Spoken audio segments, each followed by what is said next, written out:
Another place we smoke Baron is Did y'all put it on your Twitter? At Beer 635. Tag us? Texas Road. Used to be called Twitter. Chinese restaurant. Yeah. You can smoke it. Yeah. It's kind of a gun, but it's fun. There's lots of working people. I like going in there and I shoot darts. Yeah, play darts. Yeah, I go in there and play darts. Yep. I'll play you with some darts. They have darts. You don't want that word. I'll play you with some You don't want that problem. They I'll have, play you they have with competitive darts. They have competitive pool. Yeah. I'm not good on the pool table, but darts. Yeah. That's a fun place to My smoke. game. And they're open late. I mean, like double time late. Okay, I'm going to just kind of stand. All right, 3, 2.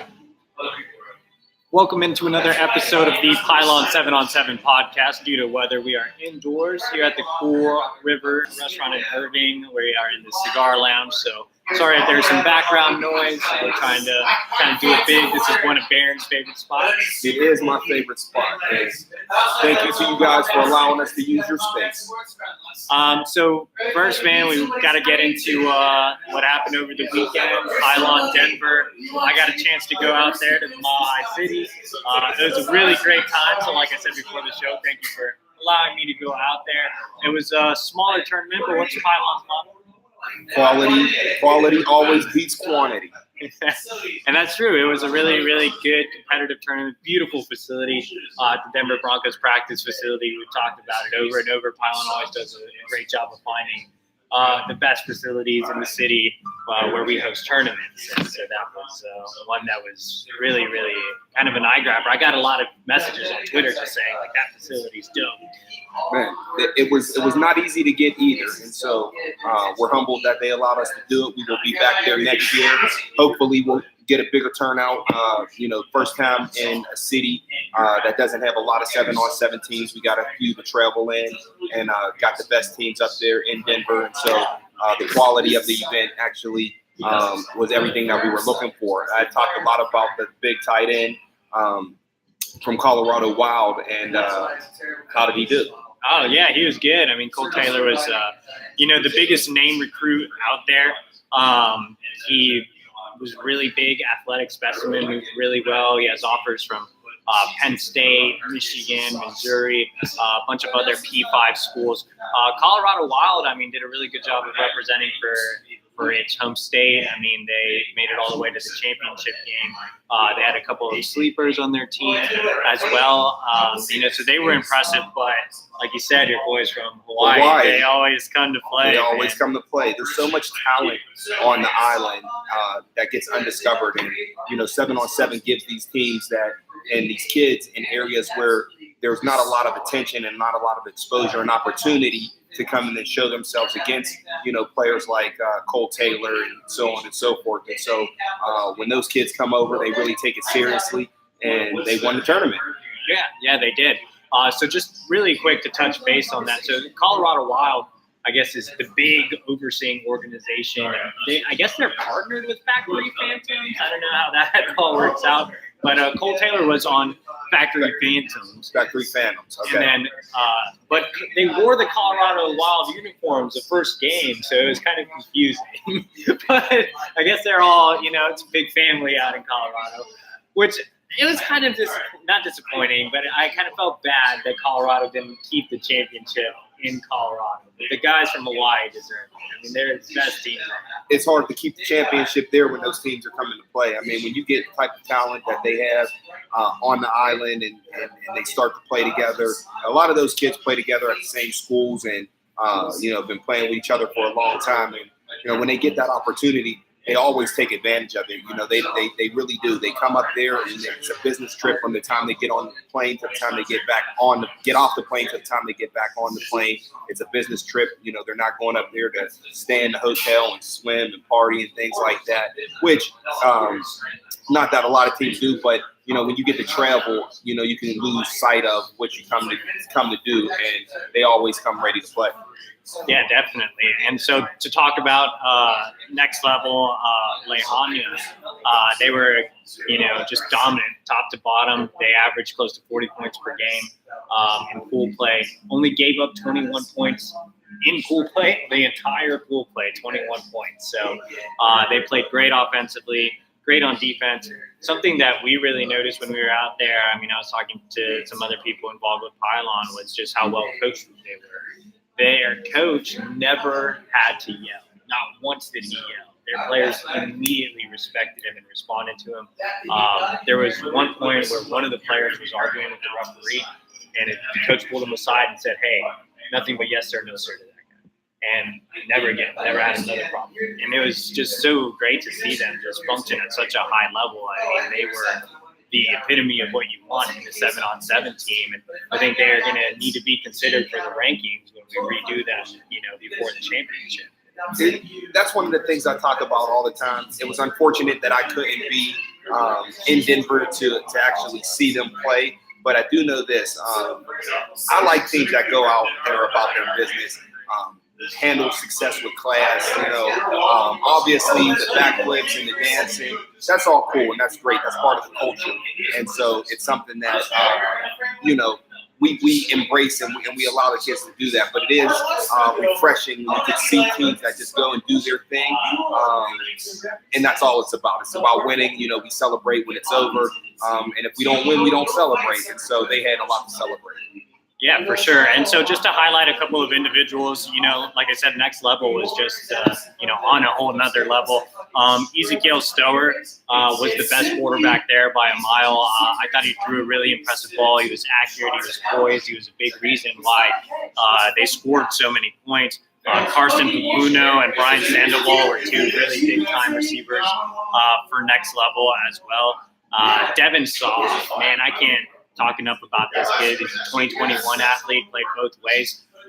Really caught my eye. I think he can be an FBS level prospect. And it was cool to go out to that tournament because there weren't a number of highly touted recruits out there. But it was cool to find some sleepers. And Devin Saw was one where I was like, this kid can be something and turn into something. And so I'm going to try to get his name out there because he really earned it. I mean, I thought he was one of the top overall players there, and he was on our top performers list. Like you said, Cole Taylor was really good for Factory Phantoms. Colorado Wild had a receiver, Deuce Roberson, who has an Army offer that was just flat out electric, was unstoppable in the championship game, and really a reason that Colorado Wild kept it close. As much as Next Level dominated that tournament, the championship win was only 28-21. And, Deuce Roberson did a really good job of keeping them in there. And overall, it was just a really good quality tournament. I thought they played some really good 7-on-7 in that event. And it was, like I said, not the biggest event, but it was probably one that I've had the most fun at. So I'm sad you missed it because it was great. I'll miss Salt Lake. You'll be there. So I guess we'll make up for that. So going in to previewing Salt Lake City, man, the airlines outrageous with their prices. Man, that's a reason why I'm not going. But Barron will be out there. He'll have the whole Pylon staff, and it's going to be another stacked tournament. And Colorado will be represented as well. You just said Team Full Gorilla. Team Full Gorilla. They have some, really intriguing prospects as well. I was actually catching up with their coach over direct message, and they didn't get to do the Denver event, so I know they're gonna have a lot of their top tier players ready for this Salt Lake tournament. The Pink Outlaws are gonna be there. That's a team that we talked about that performed really well in Las Vegas, and you were really impressed with one of their linebackers, Noah Sewell, who's a 4-star prospect. I mean, I guess they're a hometown team. What are you expecting from Pink Outlaws? I'm expecting Pink Outlaws to go and handle business. They got caught up in Las Vegas, obviously losing to one of the teams that continued on in the bracket play. But it's going to be good to see how they protect their home turf. I'm interested to see Noah again. I really liked him, made our All-American team. And so watching him to see if he can do again what he showed in Las Vegas is going to be something that we're looking forward to seeing how he does. Also, Malu Fitness. Those days are over, right? Nothing other than that question. They will be. MLUYFI, coached by Maurice and Siri. Those guys lost in the championship and qualifier in Northern California. They're coming to show that they, deserve to be in the top 25. Coach actually called and said, "Hey, man, we're going to give it a run for their money when we go and see you guys in Salt Lake." And so I'm interested in watching how they perform. And those are really the three teams that are big time. I like Aftershock. They played a lot of 7-on-7.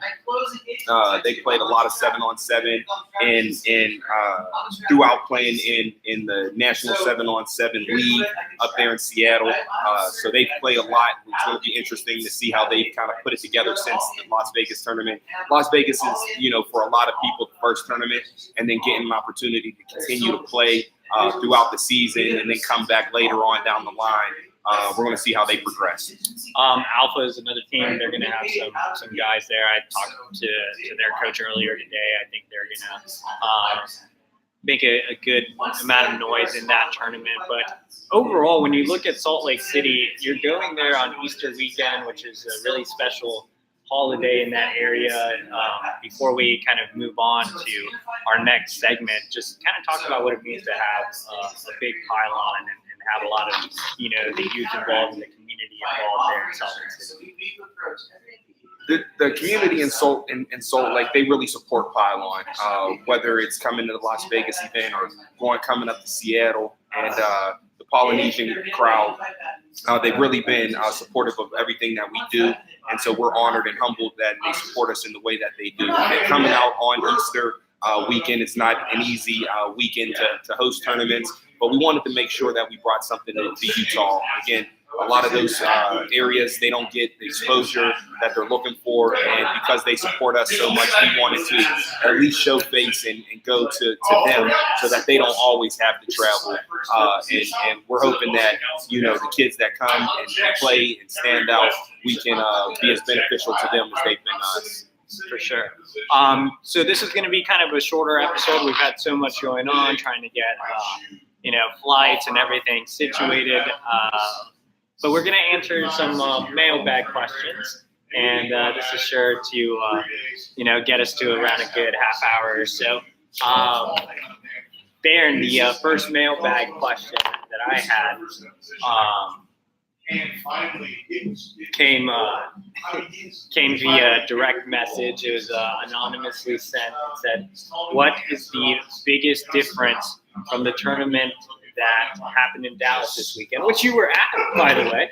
And first of all, True Buzz does an amazing job. We talk about True Buzz all the time as a team, but they do run events. They run the A1D1 Akeem Talib event. They run the Under the Radar events when they come to Dallas, and they did a good job. They do a really good job, and I don't know how much of a difference is between what we did and as Pylon and what they do, but I can only speak to what we do. First of all, again, True Buzz does an amazing job, but with Pylon, we really truly believe in quality over quantity. I think more sometimes is just more, and you can have a whole bunch of teams. It doesn't make the event any better than one that has less teams. It's really about who's there, how it's run, the facilities that they're playing in. We were at the Denver Broncos practice facility. There's not a lot of times where kids are going to have an opportunity to play on the same practice field as an NFL team. And so a lot of the things that we do are memorable, lifetime type of experiences. And then we also go to places where nobody else goes. Nobody else is really going to Salt Lake City. Nobody is really going to New York City. Nobody's really going to Denver, Colorado. There's not a lot of teams there. And so, it's harder to pull in teams from out of state to come to those type of areas. But, I feel that there's a need for it because, Pylon, from a recruiting standpoint, we're all about helping these kids advance their playing careers. And so that's what we do. We stick to that model of helping kids with recruiting and then giving them experiences that they'll remember in a lifetime. And like you said, people were, commenting on the venue, right? It's not somebody's, high school stadium or, a park or anything like that. When we get stadiums and facilities, they're always going to be top notch. I don't think anybody gets the venues and facilities like we do. And so I don't think, the media coverage that we get, nobody else compares to that, and that's really what it's about. It's about helping these kids advance their, playing careers. And Pylon really does an amazing job at that. And I say that humbly, but we just do. We really help these kids get to the next level. Yeah, I can say, we have gone to other tournaments. Like I said, Barron was at the True Buzz tournament.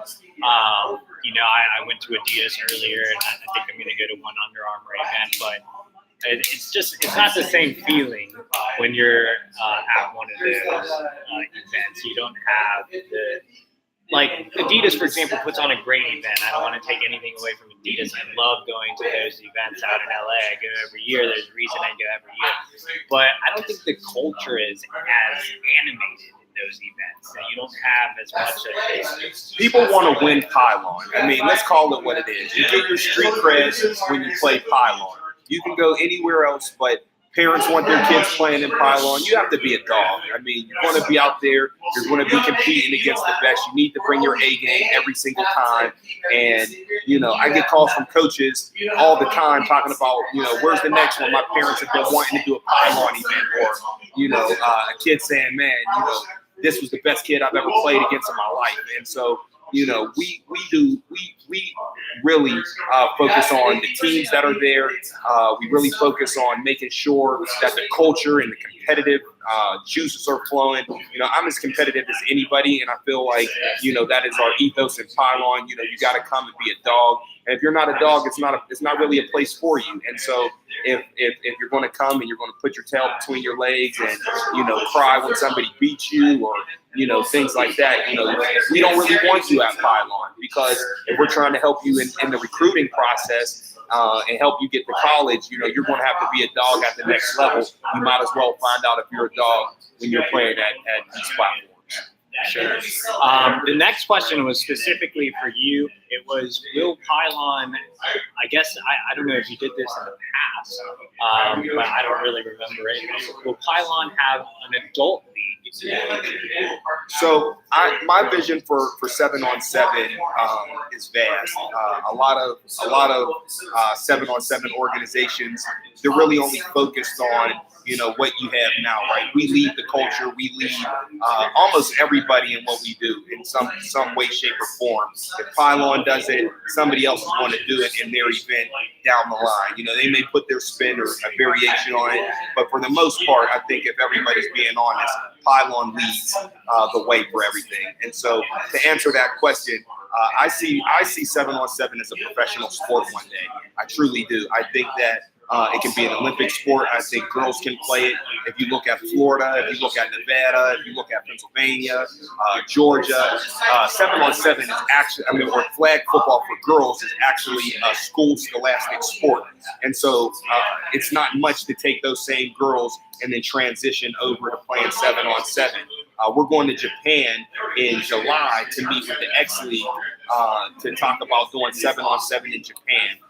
We were the first ones to do 7-on-7 in Canada. And so when you look at what 7-on-7 now, I think it's drastically going to change over the next 5 to 10 years. And absolutely, there will be adults playing. And I believe Pylon will be the first ones to initiate that. It's more than a notion. It's not just put a flyer out and get, grown men out there playing 7-on-7, because again, it's the right men, right? I mean, you want the kids that played 7-on-7 their whole high school career, their whole, in college, to then say, you know what, we love this game, we're going to continue to play it, and that just takes some time. So I let Barron handle that one because he's the head for all things Pylon and the expansion of the organization. And the expansion of the culture. Correct. Our next question is, if you had to pick a head coach on the 7-on-7 circuit to run your 7-on-7 team, who would the head coach be? Ooh, that's a tough question. I've got an idea. Probably Tracy Ford. You stole mine. Yeah, Stole my answer. It Why? would be Tracy Ford or Albert Crosby with the playmakers. I think both coaches do two totally different things and go about the way that they do their thing in two totally different ways. Tracy Ford is an athlete developer. That is what he does by trade is trained athletes to be better than what they are, and he does a good job at that. And so if I'm putting my son with somebody, I would probably want him with somebody that does more than just coaches 7-on-7 or just coaches, kind of developing the whole athlete. But Albert Crosby is a state championship high school coach. He's taken high school teams from 3 wins to, state playoffs. And, he's just a very good coach. He's a great X's and O's guy. And my son is a quarterback.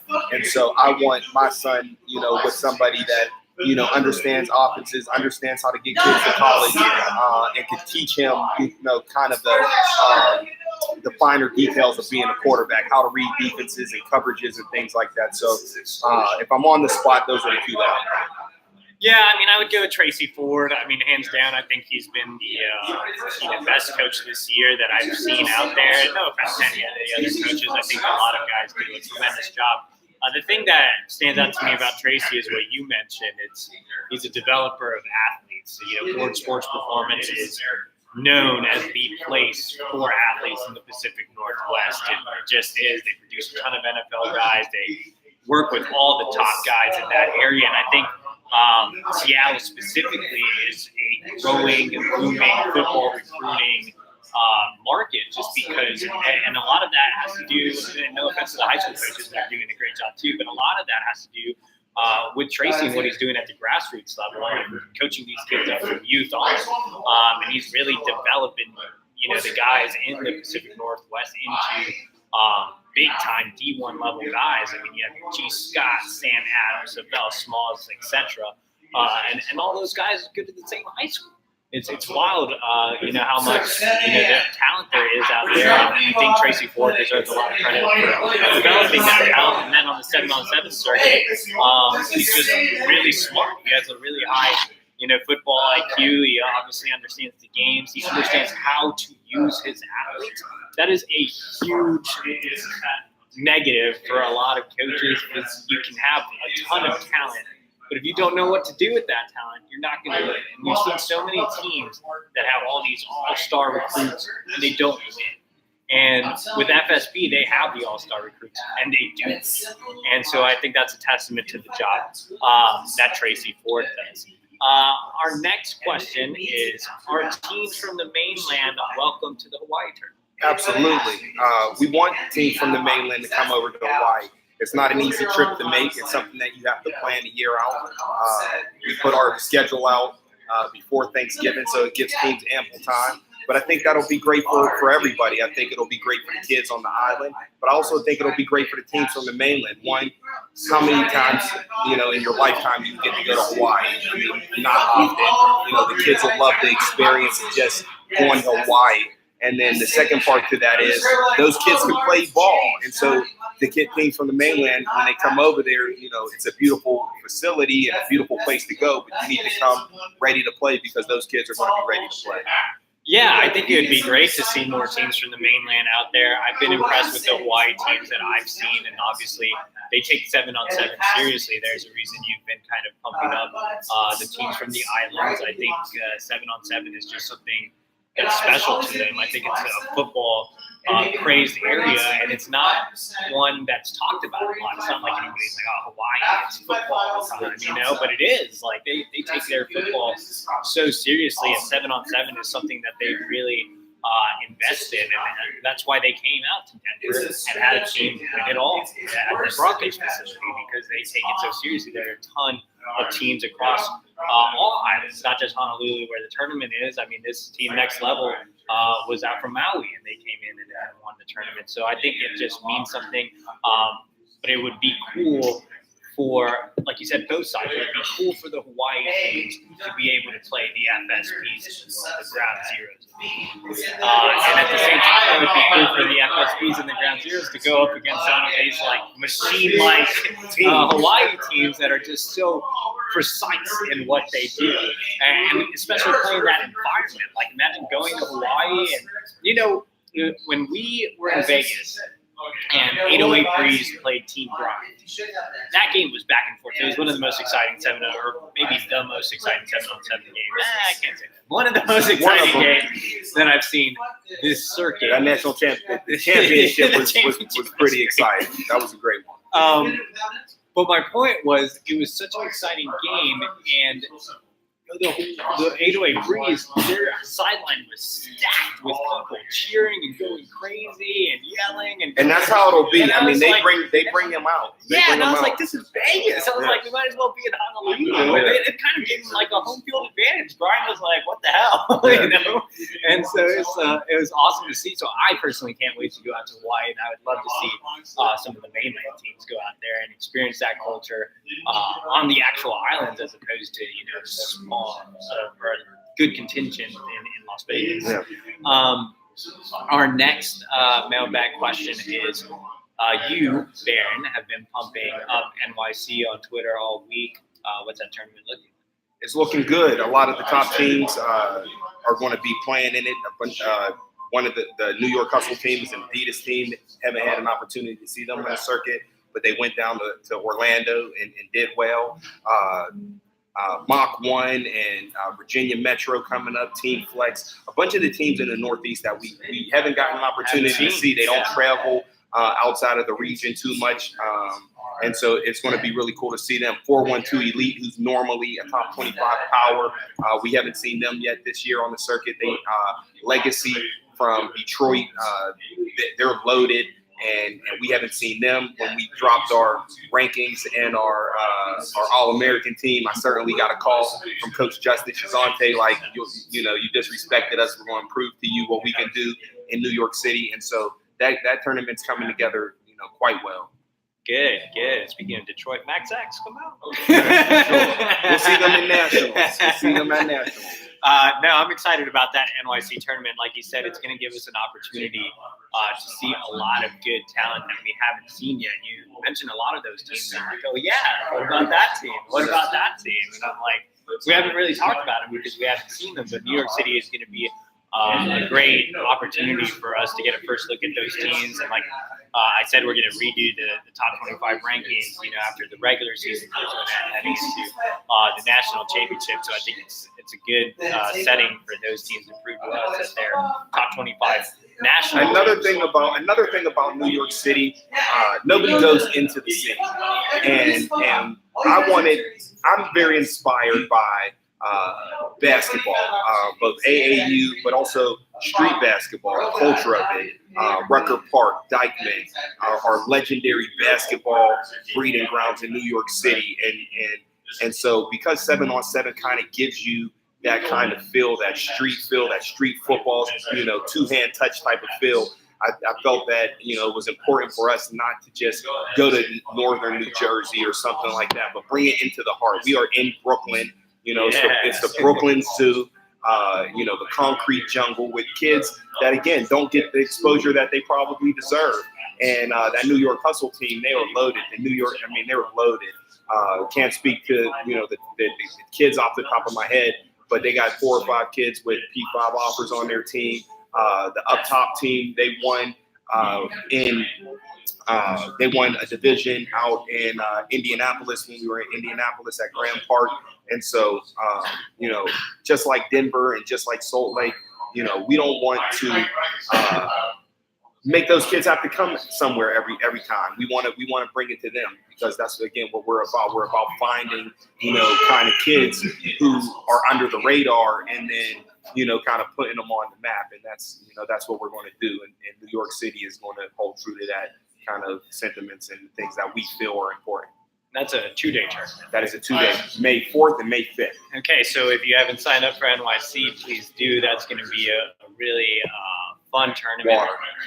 I am looking forward to heading out there for sure. New York City is such a great city. It's one of my favorite places. It's where I got engaged. So looking forward to getting back there. And then our last mailbag question. Let me pull it up. Our last mailbag question is, if Another coach, Dennis Merriquin with the Fire. oh yeah, He is a state. going back to our other Yeah. While you're looking at that, because there's a lot of great coaches, and we're going to do a Coach of the Year at our first annual coaches convention, 7-on-7 coaches convention that we're going to do right here in Dallas. I wanted dates still to be determined, but we're going to pick a coach that we feel embodies everything that we stand for as Pylon, but then also shed some light on some coaches that do a good job. And Dennis Merriquin with the Fire, what he's done with the Fire is second to nobody. But then also when you look at him as a high school coach, they've won, and so you got to give respect to that. And that's no disrespect to any of the other coaches. I'm trying to name more than one, and I can probably rattle off a bunch more. But shout out to those. Okay, last question is, I guess more for you, Baron. I guess I can give location as well. If you had to add a new city for having a pylon, that I guess where you haven't had a pylon yet, or don't have one for this year, what city would that be? Tokyo, Japan. Why? Because I think that 7-on-7 is an international sport. I see it as something much bigger than what it is right now. We've been everywhere in the United States. I mean, we've been to Canada. We're in Hawaii, and so I think it's time to expand the culture. It's time to expand the game. Tackle football isn't going anywhere, and we're not trying to get rid of tackle football, but I do think 7-on-7 is a standalone sport, and so doing it in Tokyo would be giving kids an opportunity to enjoy this new game and this new passion of ours over here in America.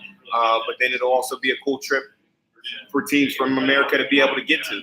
And it's not too far from the Hawaiian teams, which would get there. We've been talking to coaches on the base in Okinawa who are extremely interested. And like I said, in July, we're going over there to meet with the X League. And so those are plans for the future. Tokyo, Japan sounds crazy, but it's, everything that Pylon does, sounds crazy until it's done. And so Tokyo, Japan's the city I would pick. I'm going to go I'm going to try to be different as well. Obviously, I have no say. This is all Barons. But I'd like to go to Toronto, man. I'd love to go to Canada. I think Toronto's like a cool area. It's kind of like a smaller New York. And there's some teams from Canada like that we saw in Vegas that won a ball. So why not? We've done Toronto. This is the first year that we did not go back to Toronto. We had done Toronto 2 years in a row. It was an amazing tournament. But logistically, there are some issues, with the currency and working visas and things like that need to be circumvented. But it was an amazing tournament. We actually got a bunch of teams from the Northeast to come up to Canada, driving distance from Pennsylvania, New York, Michigan, Detroit, Michigan. It was an easy drive for a lot of those teams. And so, Toronto's a good one. They have beautiful facilities. We were in a beautiful indoor facility that was able to accommodate us and had concession stands and things like that. And then it was also cool for the kids to take pictures in front of Niagara Falls and then in Toronto and things like that. And so Toronto's a good location. We'll be back. What about Mexico City? Mexico City. See, now I'm throwing out all these them out. Hey, they play ball down there. They do. Too. That's what I was saying. Like, They do they're having that roll ball down there. Maybe we can sneak in a pylon. Yeah. I'm just trying to things, get out there. Good things to think about for sure. All right, guys. Thanks for sending in those questions, and thanks for listening to the Pylon 7-on-7 podcast. Again, Salt Lake City is this weekend, and Baron will be out there. The following weekend we'll be in Hawaii, and you can follow me for all types of updates there. And then we'll close out the regular season with New York City. I believe Hawaii and New York City are still open registration. They are both still So open. they are both still open. If you haven't signed up, please do, and are interested, you can reach out to Baron. You can also reach out to me if you follow me. So appreciate it, guys, and thanks for joining us. Thank you. Well, that's fine. I thought those were some good questions. Did you just make them up as you were going? I made some up, yeah. You made them all up. No, the adult league was a real question. Was it the only one? Yeah. Those are still good questions. Yeah.